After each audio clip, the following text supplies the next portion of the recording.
Hello everyone, we're here to show you how we did and set up our research project.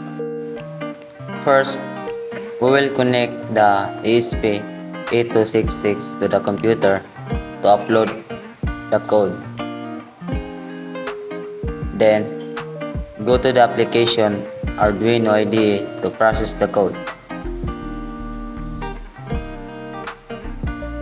After processing the code, compile it so that we will able to know if there is an error or mistake of the code.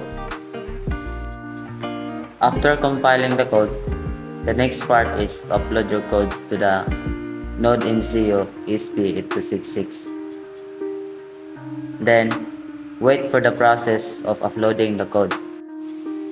Then, go to the code and find the SSID and password of your Wi-Fi connectivity and rename it as well as to the phone like the password and SSID.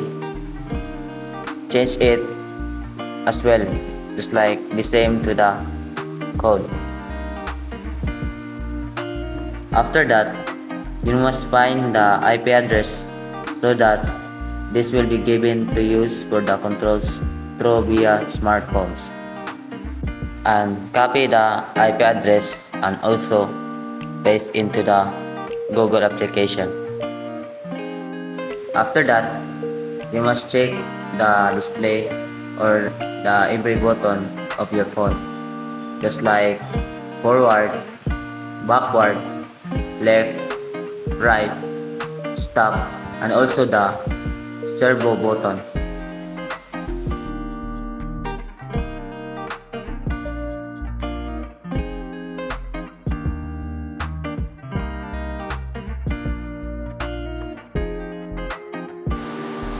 After checking the every button of your phone, so next we will try to test it into the floor so that we will able to know what will happen next.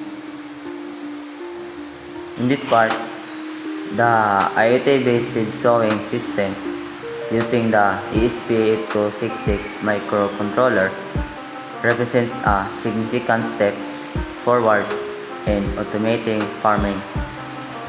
It automates seed sowing and obstacle detection, reducing manual labor and increasing farming efficiency. With the Wi-Fi connectivity, the system can be controlled and monitored from afar, or making farming easier and more precise.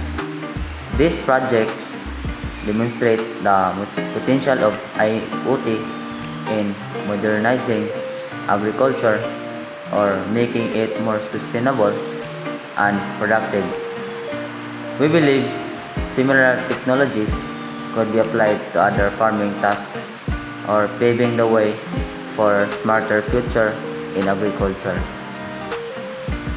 So that's all for our project.